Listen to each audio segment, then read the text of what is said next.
Hi, Gillian. Thank you so much for joining me today. Thanks for having me, Abby. I'm excited to speak to you. Oh, how are you doing? Have you had a nice weekend? I have, thanks. Yeah, it's been good. The weather was a bit rotten though, wasn't it? Yeah. So sunny this morning, so I've been for a swim. So it Oh, feels in the feels sea. a good way to start good way to start the week. Amazing. I always say that I'm going to start swimming in the sea. I've got two friends that are always on at me, and I'll say, yeah, yeah, when it gets nicer, when it gets nicer. I maybe go in once, and then I'm like, right, that's it till next year. Yeah, it's a harsh time of year to begin. I wouldn't start at this time of year, No, but maybe in the definitely not. summer. Yeah, the Yeah. tropical summer of Yeah. that we get in Fife. Scotland. So again, thanks very much for joining me, Gillian. Would you just like to share a little bit about who you are and what your business is called and what you do? Yeah, absolutely. So I'm Gillian McCollum. That's the name of my business. Okay. I'm an anti-diet health coach and body positive yoga teacher. So essentially what that means is I help women move away from chronic yo-yo dieting and find peace and relaxation in their relationship with food.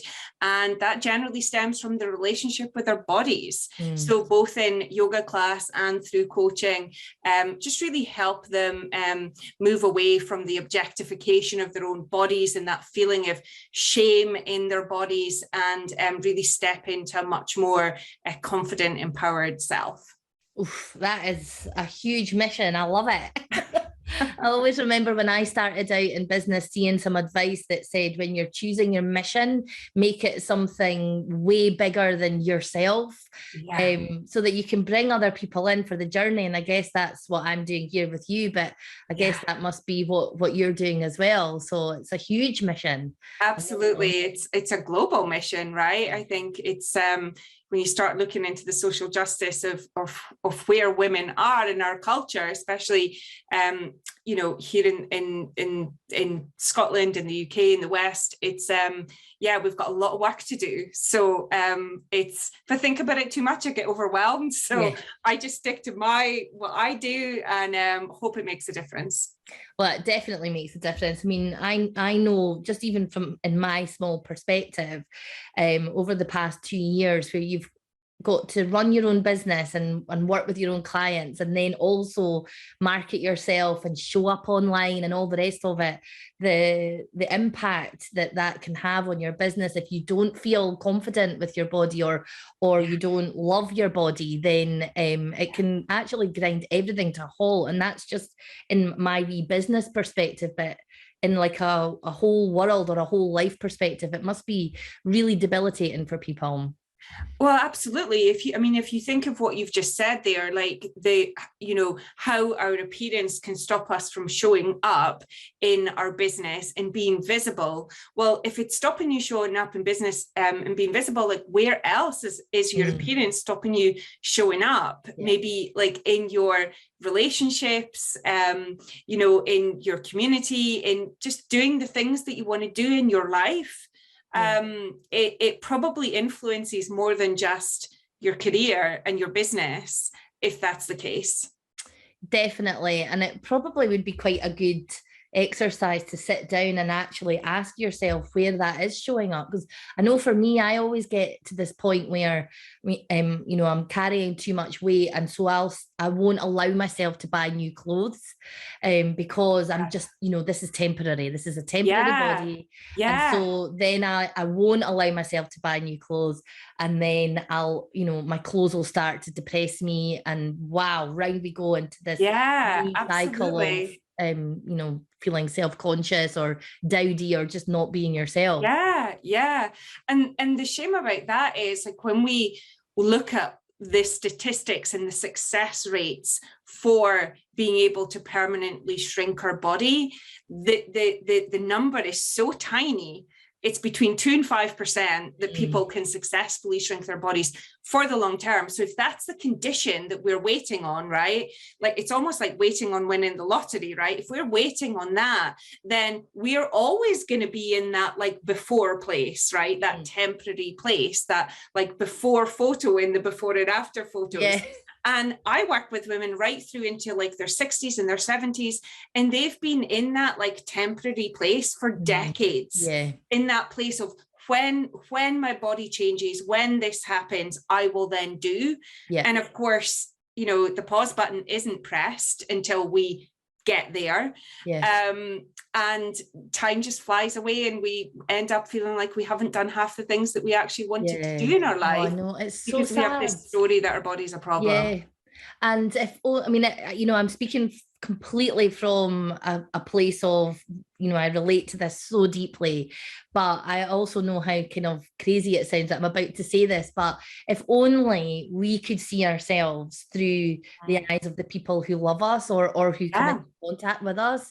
Yeah. Because, I can't ever remember a time feeling like I didn't want to engage with someone or didn't want to love someone because they were carrying more weight. Yeah. And we tell ourselves all the time that we are the opposite of that.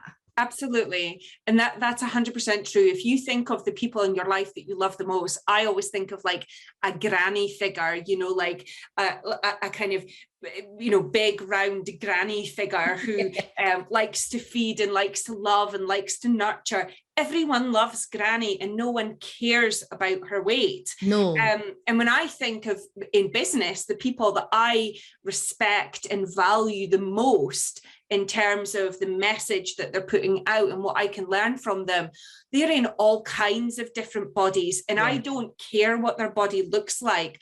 I'm interested in what they are putting out into the world and what I can learn from them. That's what I'm interested in. But you're absolutely right. We can be accepting of other people, but we find it really, really hard to be accepting of ourselves. It's almost this double standard, right? Where we think, no, but we're not good enough. It's okay for you to look that way, but it's not okay for me to look that way. Yeah. And then there goes a whole life of never fully accepting yourself. Yeah, exactly. Oh, so how long have you been doing this, Gillian? So I have been in business. It's my 4th year in business. But I've been on this body acceptance journey for, probably since about 2015. So what's that? 7 years now, I would say. And I foresee that as being a lifelong journey, but it is the more freedom and liberation that I'm experiencing, the more passionate I am about doing this work and just seeing how much my life has changed and improved in so many different ways.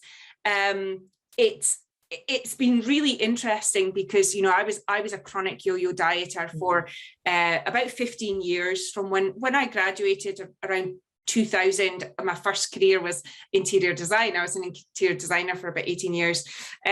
So I would say right the way through until about my mid 30s. I'm 43 now.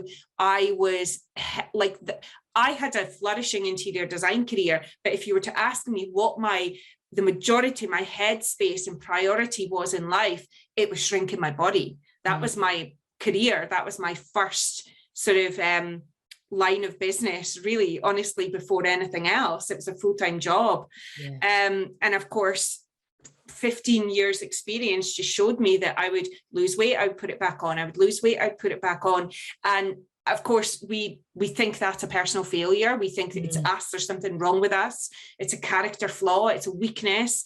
But of course, once you actually start to look at the statistics, no, you're in the majority of people. Like, you have to be a unicorn for that not to be the case. So once I learned that, it was like, well, okay, then how can I learn to accept who I am? If this is who I am and this is the body that I'm truly meant to have, how can I accept it and still pursue health?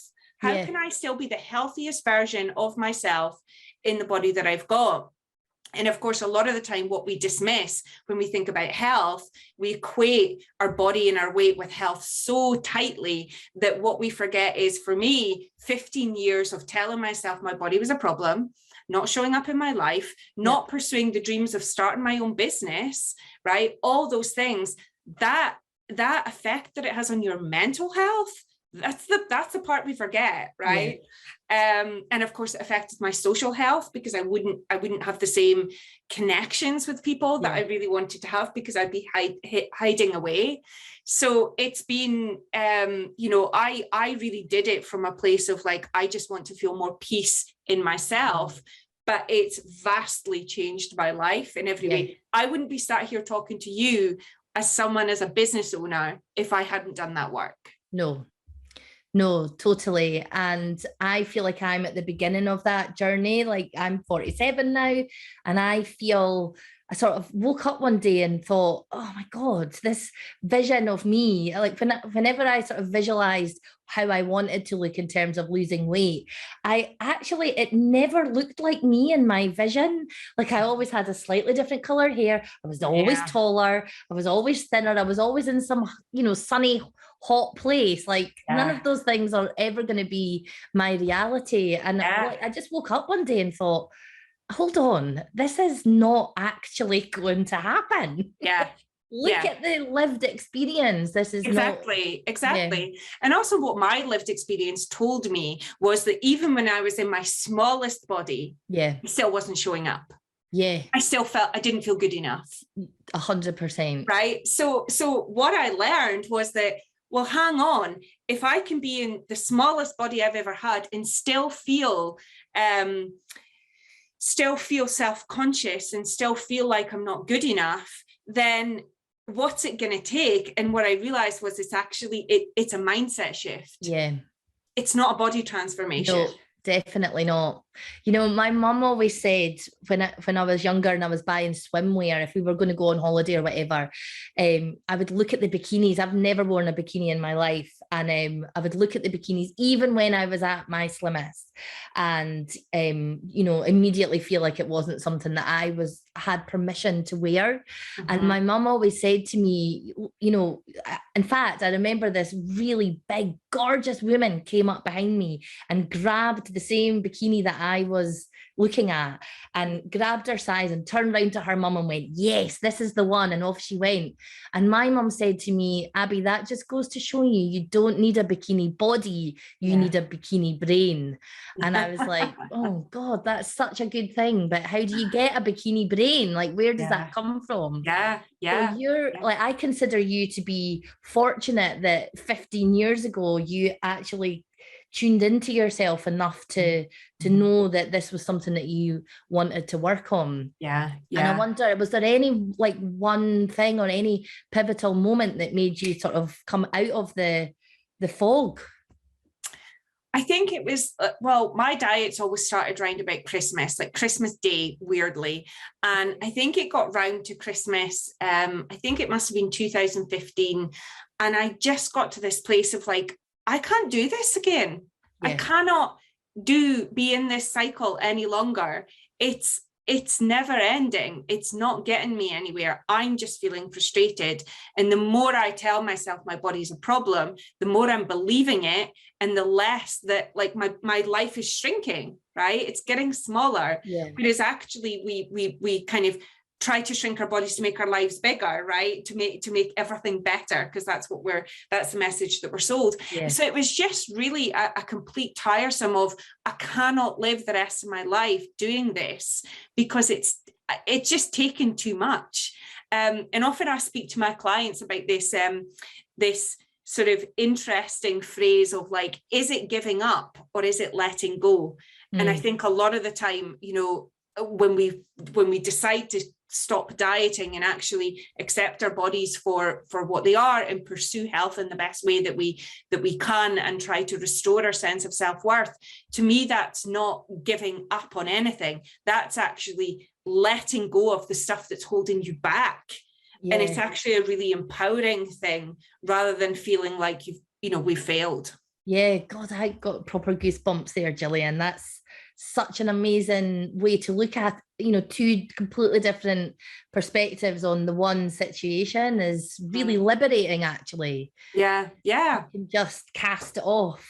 I mean, it's easy said, it takes a lot of work. But that's what I help people do.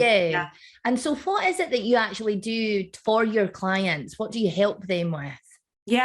So on the coaching side, because I'm a yoga teacher as well, teaching yoga is really about helping people get into their bodies and out of their heads and starting to feel their body from the inside out, because we are used to seeing thinking about our body from the outside in. How do I look as I move through life? So yoga, my body positive yoga is really about helping people find a way of moving that feels good in their body, because I think a lot of the time time we think in order to do yoga, we need to be thin, right? That was a story I had for a really long time. But actually what that helps, yoga was such a transformational part in my journey. It's where I would say my journey probably started. Was going to a yoga class because I had a chronic backache, and so I went to yoga class and realized that actually my body didn't have to change for me to start thinking and feeling differently about my body, and developing a respect for my body, and seeing that I could change my mobility, my flexibility, my strength, all of those things, my balance, my coordination, without actually having to shrink my body. So that was such a positive beginning to my journey. So that's what I help folks with on the yoga side, and on the coaching side, I work with folks one-to-one and also in a group situation. Both are brilliant. The one-to-one is a lot deeper work. It's a lot more personalized, but group work's great too, because you get to be in a community with other women who are going through the same journey as you. And because I'm so much further on in my journey, I think sometimes people think, oh, it's okay for you. You've got to that place where you feel relaxed in your body. I want to be around other people who are in the same place as me, where I feel totally, totally terrified.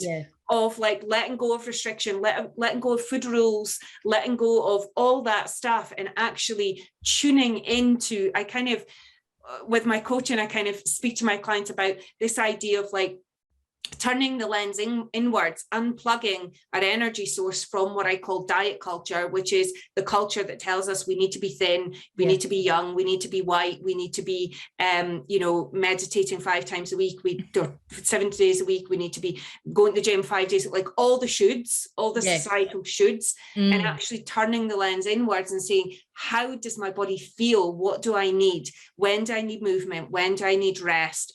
What food sounds good to me? How's it going to make me feel?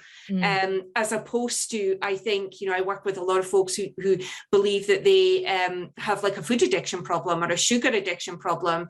And really what that is based in is this restrictive mentality of these are bad foods and I shouldn't have them. So guess what? Those are the foods that we end up gravitating towards, right? So healing our relationship with food is trying to neutralize good and bad foods, which sounds completely wild for a lot of people, and neutralizing good and bad bodies. The bigger bodies aren't bad bodies, they're not failed bodies. All bodies are worthy, and body diversity has existed for millennia, and it will always continue to. But it doesn't mean to say if we accept our bodies that we're in just now that we can't pursue health. Of course we can pursue health. In fact, I would argue it's easier and more sustainable to eat nourishing foods and move our bodies in the way that feels good when it's not conditional on shrinking. Definitely. Right?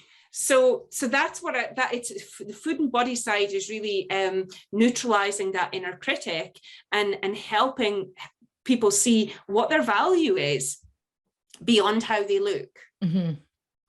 And so if someone is just starting out on this realization that they need to start from the inside out, what, if people were to start taking the first couple of steps towards that, what would be your kind of advice for the first step or the first place to look?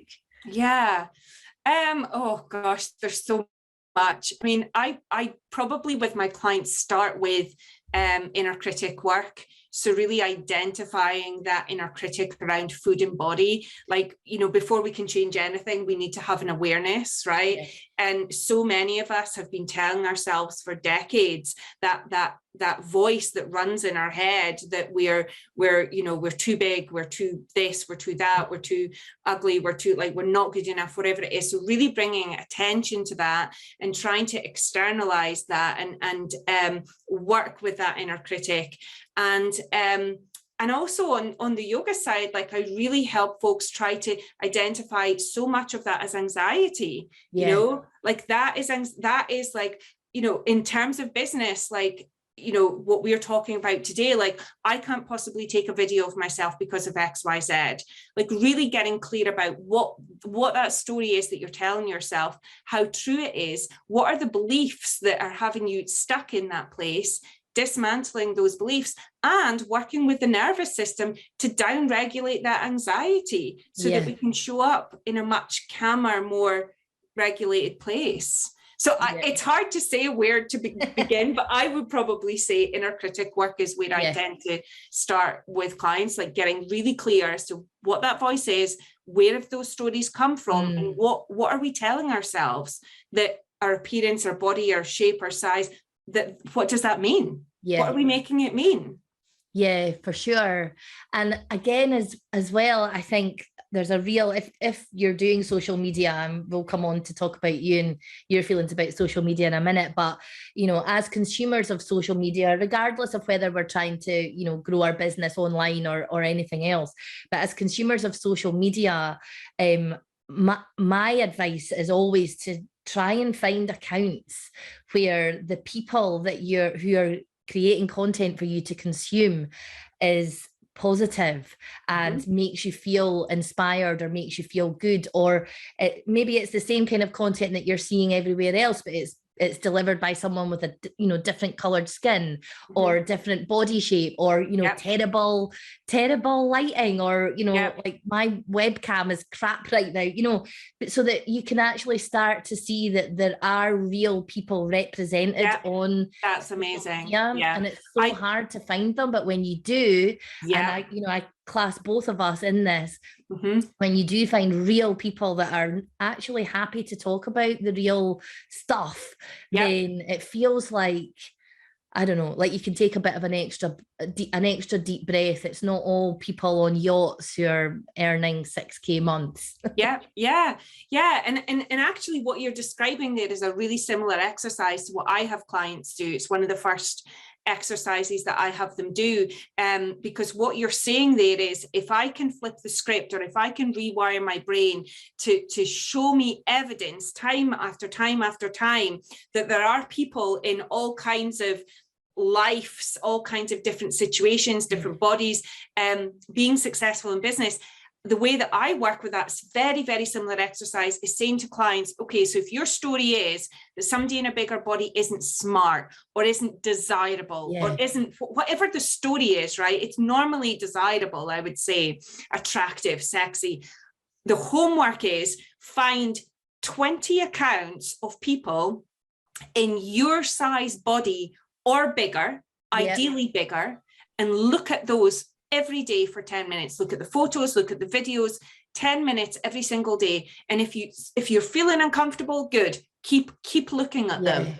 And it does rewire. In fact, it's from what I understand, the only proven way in terms of body image to rewire those neural pathways is to actually curate what you see so far in the opposite direction to what we normally see. Because if you think of all the TV shows and movies and billboards and magazines, we're seeing, I think it's something like a body size and shape that only exists in about 2 to 3% of people. We are seeing that like 97 to 98% of the time. So no wonder when we see ourselves on a camera or in a photo that our brains are telling us that's a problem, that's wrong. That's something to be fixed. I had never actually thought of that before. But then if you take a walk down your local high street or through a shopping centre and, oh, what a surprise, you look exactly the same as all the other people around you.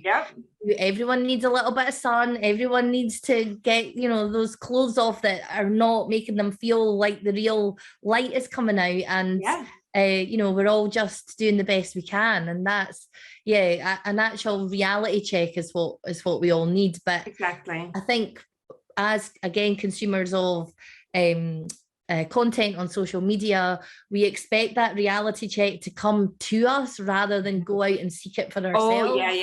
This is intentional work. This is what I say to my clients. Like, if you're waiting to feel confident in your body by just doing everything the same as you've always done, it's never going to happen. We have to get really, really intentional about and that's why I give clients homework. Like, this is your homework this week. This is what I need you to do, because it's an active process. It's not a passive process. Yeah, exactly. And we've actually got so many years of conditioning that we've got to unravel before we can even start to do the work. You talked about, now I asked you some questions before we started recording, and I've underlined some of them because I just thought they were amazing. But when I asked you, you were talking about, us trying to shrink our bodies.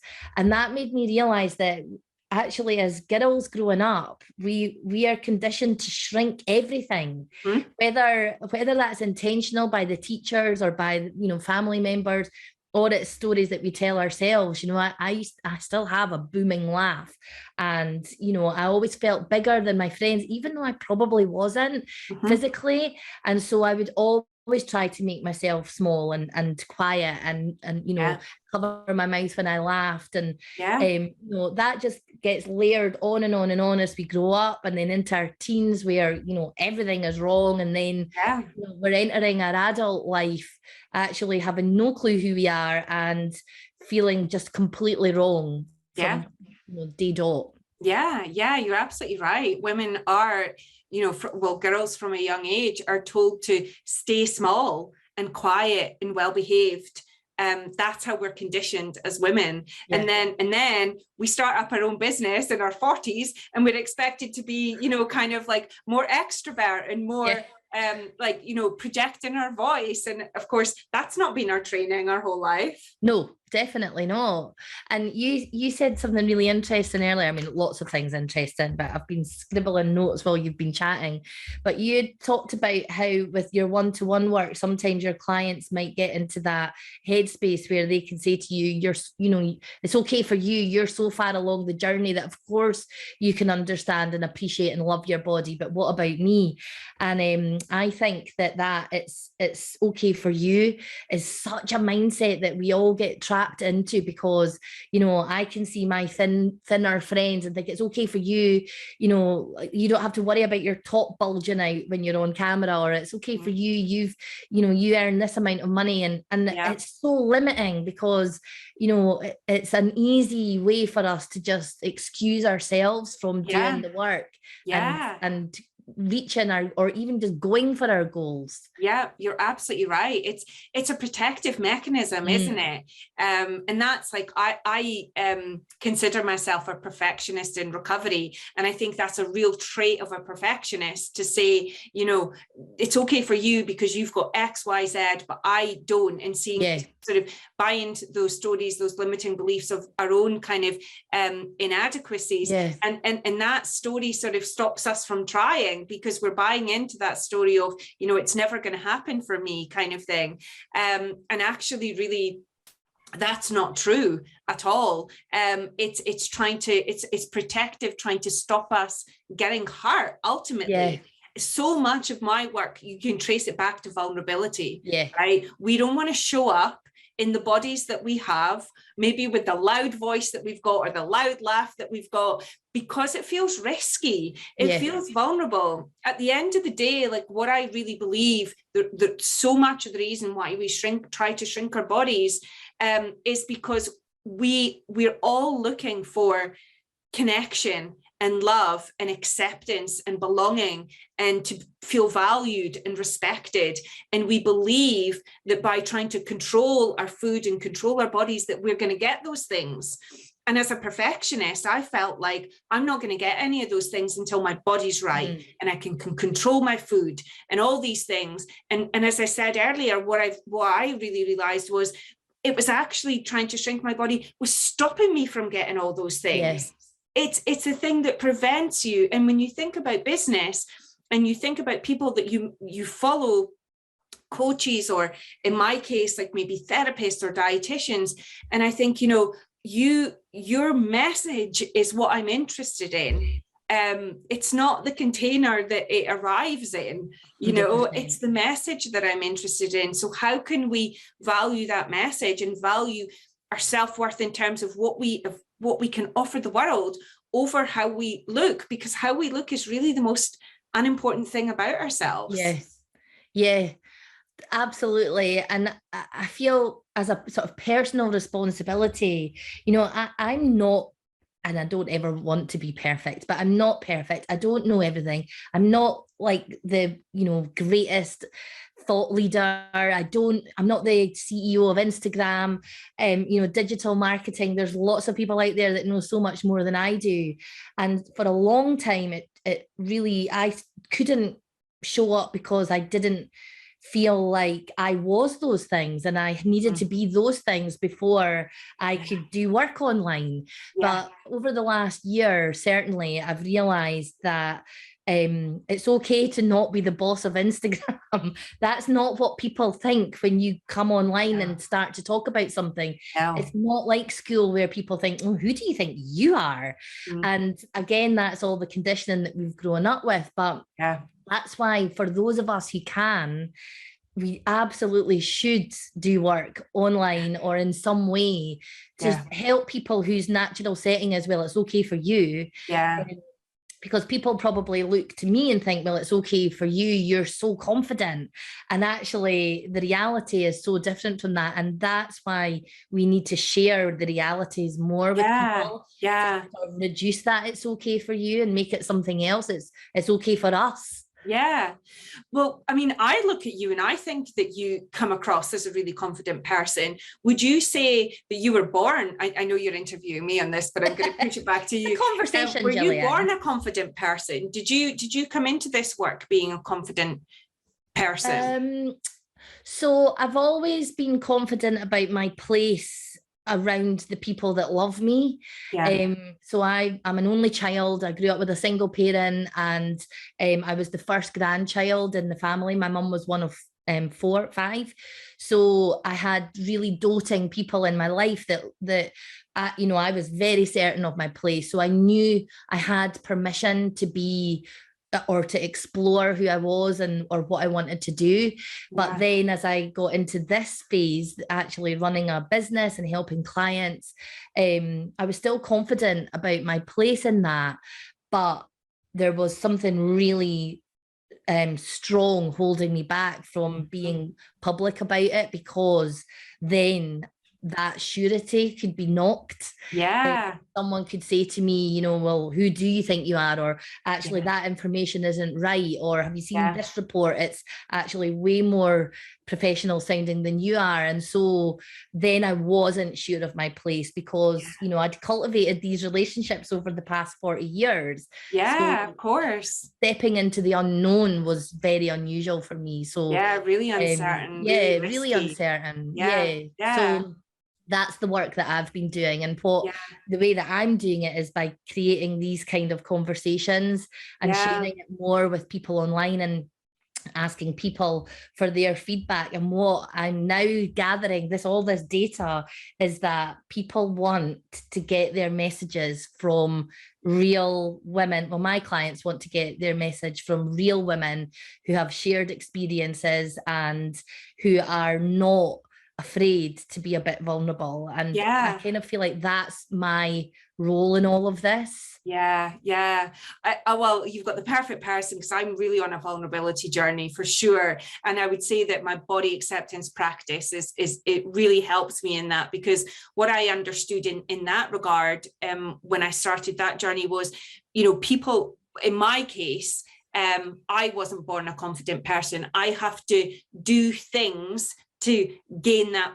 confidence muscle, right? I have to continually put myself, stretch my comfort zone to the very, very edge in order to gain confidence. I know that if I sit back and do nothing, right, which is kind of when I started my business, it was like, well, I'll put up a website and I'll hide behind, everything, and it will come to me. And what I realized is actually you need to take action in order to become a confident person. You can't wait and find.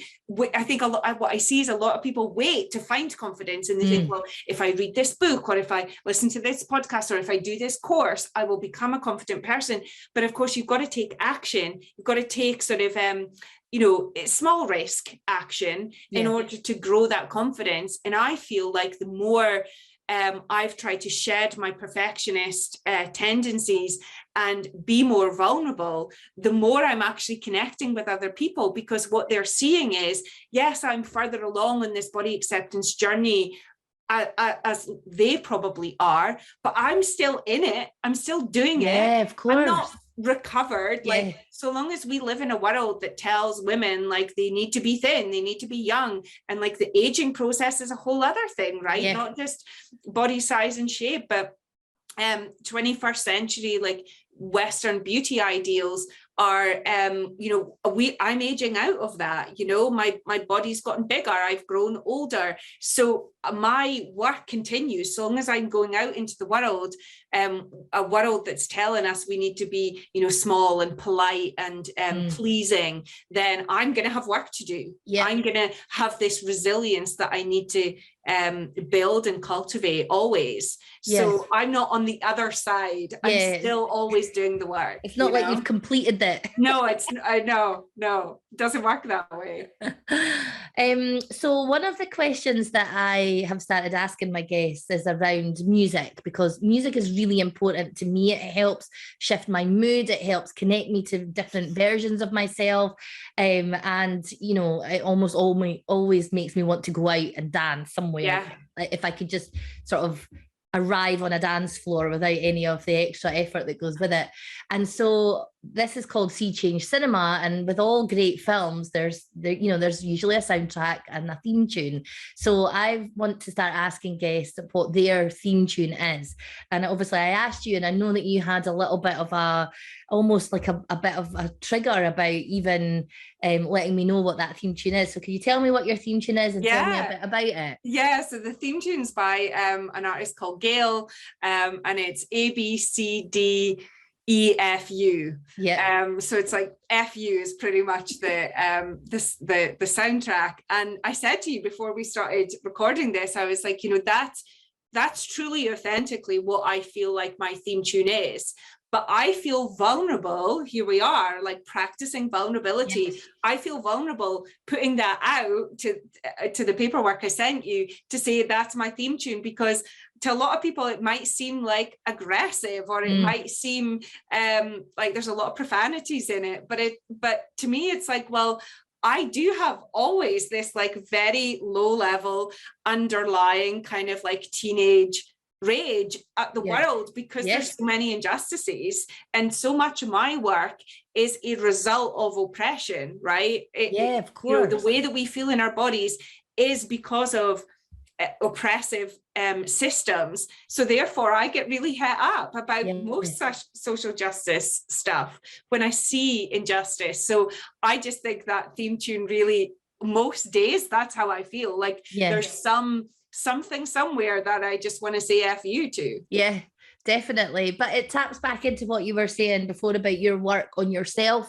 is never going to end, and the work that you do for your clients will never end until all of the social justices and all of the sort of imprints that we're trying to burst our way out of is over. Then there will always be someone to say F you to. And I think a little bit of, a wee dose of rage every day is important, because again, it's that whole, not being a passive consumer, not passively making your way through life, but to actually recognize and object and stand for something. Be socially conscious, have your eyes open to what's happening in the world. Definitely. So thank you for providing the space for me to step into that kind of place of vulnerability and saying that this is the theme tune that I feel really is like sums me up a lot. And what I'm sure will happen is the world won't blow up and I won't die, and I'll realize that it's not so risky to be doing that, and that's how it works, right? Yeah, absolutely. And there are women that are going to listen to that song off the back of this, because obviously I'll be sharing bits of this all over the place, but there'll be women there who are sort of in solidarity, standing right next to you going, yes, F you. And then there'll be other women who are maybe not quite at that stage yet, who will take a real thrill out of, again, seeing a real woman stand up for them. Yeah, that's right. Yeah, it filters down. It's like this ripple effect, isn't it? Yeah, that's it. I'm so glad that you shared that with me. Thank you, Gillian. Yeah. Right, I don't want to have to talk about business stuff now, but we're running out of time. So I suppose I should ask you some questions about your business and for how the Sea Change cinema goers can access a bit more of you and your work. Yeah. So I, as you know, help women launch online, and I'm always really interested in, all of the mindset stuff that goes with launching, but also the practical stuff as well, because obviously, as you know, launching is an extremely action driven process where most of us are actually trying to launch something on top of our normal work and on top of our normal life. So we sort of voluntarily add in this huge pile of work that's emotional as well as practical. Yeah. And so I love supporting women in that journey in whatever way they want to bring me along. Yeah. So I just thought it would be really great to ask my guests more about their launch process so that the cinema goers can learn a little bit more and maybe feel a bit more confident about trying to launch themselves. So that's the theory behind this segment. Yeah. So you have launched things in the past. You've launched offers in the past. So can you just give me a wee breakdown as to what it is that you've been launching? Yeah. So what I guess my first launch would have been autumn 2020 was when I it was during lockdown, right? From March to September during lockdown was when I pulled together everything that I'd learned to date about how to heal our relationship with food and our bodies. And I put what then was to become my group coaching program out into the world, which is still my signature program, Food and Body Freedom. And I've launched it every quarter since. So I don't know how many times that is, 6 or 7 times maybe that I've launched it. So it's every quarter it happens. Yeah. So I've just finished that launch. Yeah. And how did the last launch go? Yeah, it's interesting. I feel like it was more experimental this time. Last year in 2021, I took the decision that I didn't want to use social media to sell, essentially, which was a bit of a bold move, but it worked out really, really well. What my process was last year was to run, it was generally 1, but sometimes 2 free masterclass online. And I did ones on emotional eating, binge eating, body acceptance, intuitive eating, like lots of different themes. But all those themes are a small part of my course. So it was like a test drive, right? And allow people to get to know me. I love long format stuff. I like talking, as you probably can tell. So I have a podcast. But I like people to sort of engage with me over a long period of time. So those masterclasses were perfect. So what I did was I used social media to get my followers from social media onto my email list, come to my masterclass, which was a brilliant way of doing it. Grew my email list and then used email to essentially, communicate further and deeper with what my offerings were. So that's pretty much what I did last year. This year, my experiment was not actually doing the masterclass and seeing if between a little bit on social media and my email list would work. And I think it was different. I also introduced like early bird pricing, which I'd never done before. So yeah, I feel like it's always an experiment. I always try and do something different. And when you set out to do a launch, how do you, what sort of goals do you set for yourself? How do you get to the end of it and sort of feel aligned as to whether it was a successful launch or needed extra work? Yeah, that's a really interesting question. If you'd asked me that like this time last year, I would have said, well, because my containers are generally quite small. They're generally 8 people, 10 people. So I would probably say to you this time last year, well, if I fill that container, that's success as far as I'm concerned. I would see that slightly differently now, because I think last year what I realized was it required a lot of energy to do 4 launches a year for that, and a lot of kind of showing up that requires energy, and I hadn't really factored that in. I think I'm quite an energetic person, so I kind of in some respects think that that's an unlimited resource, and what I found out is actually it's not. So probably that could be managed a little bit better, I would say. And also the other marker of success, I think, is, am I getting the right people into my container? It's not just about the number, right? But am I actually connecting with the people who are ready to do this work, that have followed my work for maybe long enough to really understand a bit about me and my messaging and my approach to this work? And I would say as time has gone on, I'm probably connecting with more the kind of ideal client. Great. So that is your new sort of benchmark for success. Yeah, I would say so. Yeah. Okay. And I mean, that just feels like so much more valuable way to go about your launch, is to focus on the people that you're bringing in, and also when it comes to actually doing the work after the launch is complete, you'll feel so much more aligned with the people that are taking part, and so then you'll both do the work that's required in a really good way. Yeah, you're absolutely right. Like, if we're, the way that I show up in my group coaching and for my one-to-one clients, it is a collaboration, right? It is, we are, I'm very interested in power dynamics. And I think as a coach, like, I'm trauma informed. So very much it is about, I'm not like up here, the expert sort of giving you direction. Like, this is a collaborative process. So it's really important for me to make sure that I have the right people that I feel excited about showing up and doing the work for, that like we're on the same page. So yeah, I didn't appreciate that so much in the beginning, but I really do now. There's always so much to learn though, isn't there? I mean, in the beginning, you need the sort of validation that your idea is of value to people. You also need that kind of financial validation, so that it doesn't feel like you're banging your head off a wall. And it's not until you're further down the line that you start to understand the nuance.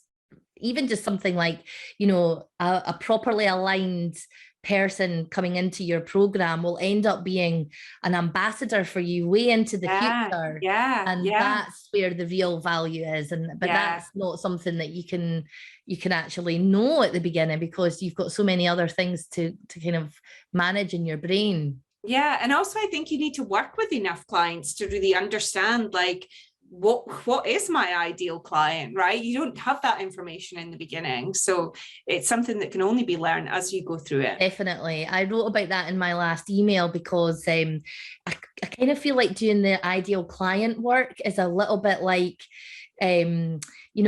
that film Weird Science, where they make the perfect woman. And I sort of feel like you're sort of plucking little things that you like the idea of and creating this human that in all likelihood doesn't exist. And actually the real ideal client is under your nose, because you've worked with them in lots of different ways. That's right. For the past however many years, and they're the ones that are really going to help shape what you're doing. Yeah, that's right. That's a really interesting way of thinking about it. And, now that I'm in my 4th year of business, I think of all the women that I've worked with, there are a handful that I could say, if I could only work with like that sort of range of people for the rest of my days, I'd be really, really happy.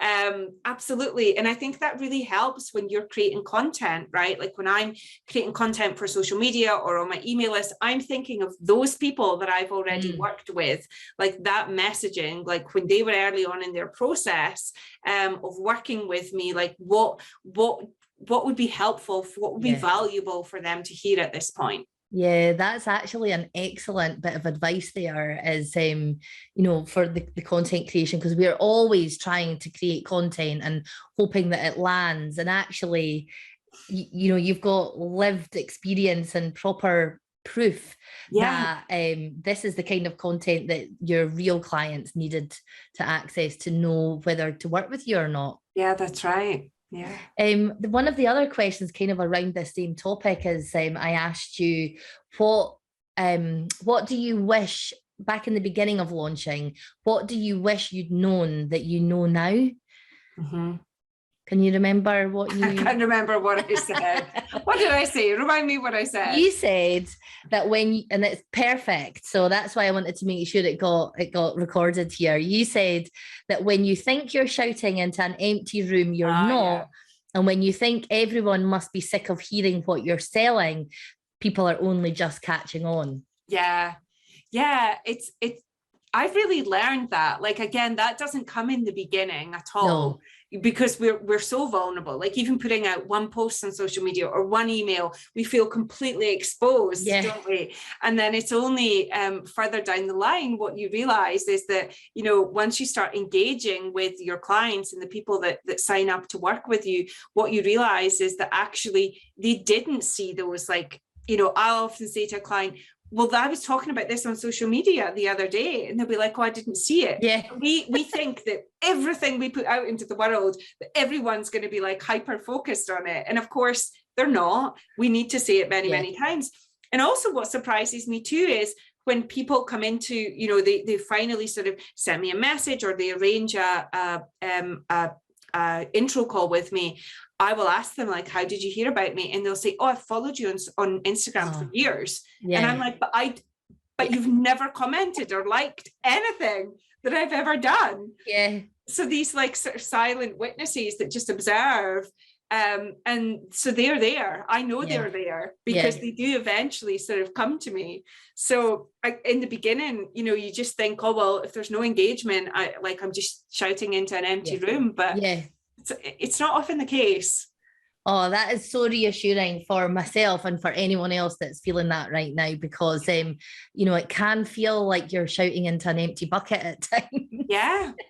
But you've just got to keep going. Because, I mean, for me, I love the fact that now that I am doing work online, that I have a record for my own interest. So even if nobody else is accessing the content, which I know isn't true, but even for myself, I've got this kind of almost like a scrapbook of all of the things I've tried and all of the things I've thought and said, and, you know, how I've, you know, given myself permission to, you know, to be online on days where I know I haven't wanted to. And I think that as a sort of a motivator is a really good thing to have, if nothing else. But people are accessing your content, even if it's in a wee quiet way, like you're experiencing. That's right. That's right. The other thing that I've done recently that I found quite helpful is when I first started getting into this work, I felt like I needed to follow every coach, every therapist, every dietitian that were doing similar work to me, because I was like, well,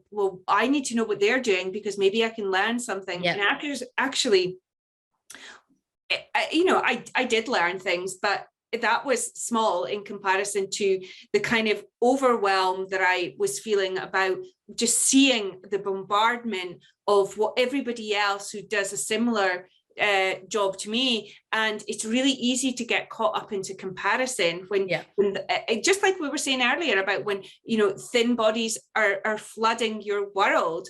When other coaches doing similar work to me is flooding my world, I was just constantly in that kind of comparison mode, and feeling like what I'm doing wasn't good enough. So I did a huge cull recently and was just like, you know, if I don't feel massively inspired, because most of the time, honestly, I would look at the post and I'd be like, I could have done that.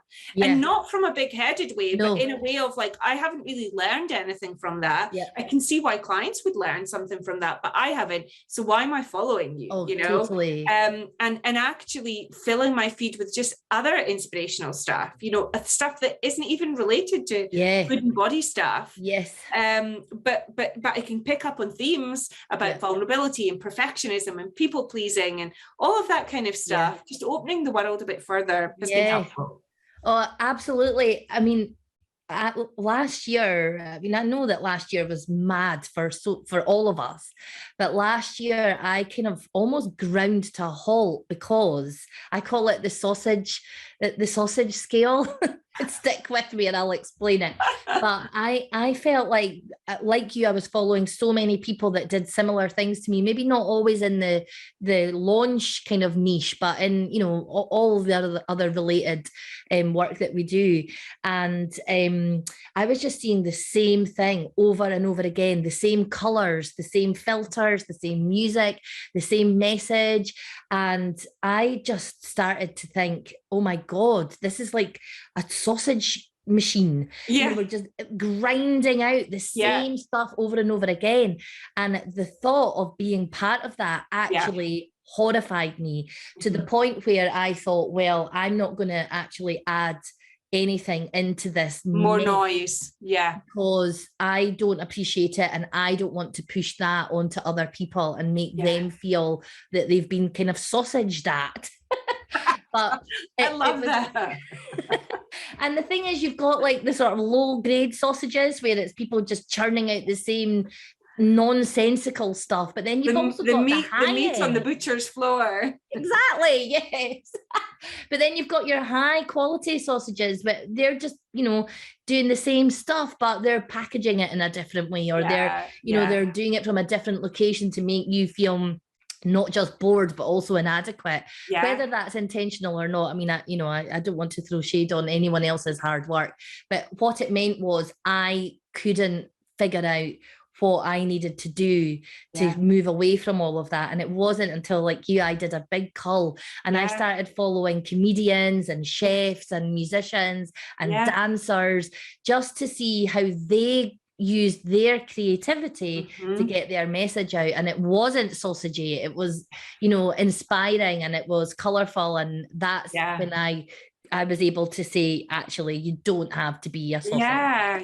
To develop your own sense of self, right? Like rather than following the crowd, which seems that's in itself a whole other conversation that we could have, Gillian. We're going to just have to have one of these chats once a month. The Gillian and Abi show. Yeah, exactly.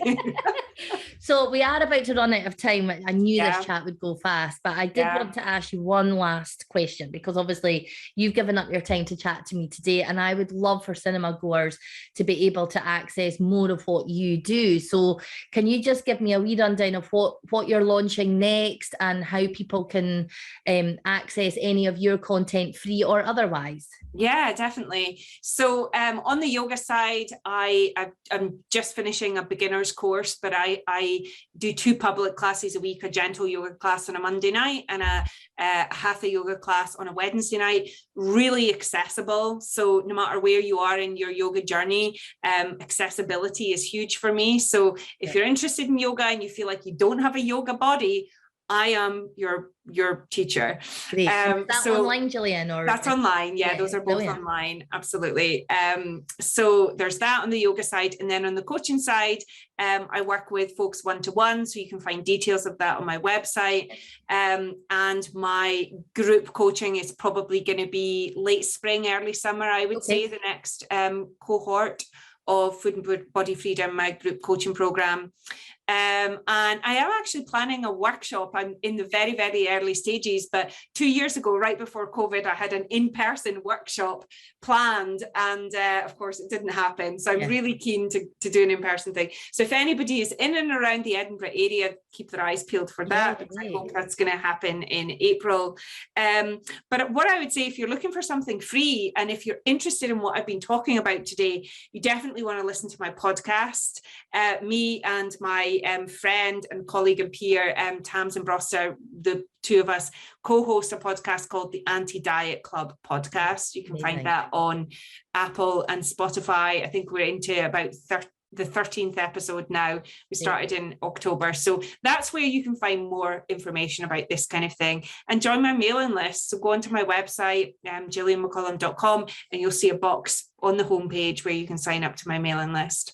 Oh, amazing. And I'll make sure that all of the links for all of this stuff is featured in the show notes and everywhere else that I promote this online. So people will definitely be able to access you really easily, Gillian. Thank you. I appreciate it, having me on today. I've really enjoyed this conversation. Yeah, I think it's really important that more of us have these conversations. You know, we can talk about creating content, we can talk about planning and marketing and all those details, but actually all of that is just kind of activities that you get to once you've done the real work on yourself and figured out who you are and what you want to show up. Who are you? What have you got to say? Yeah.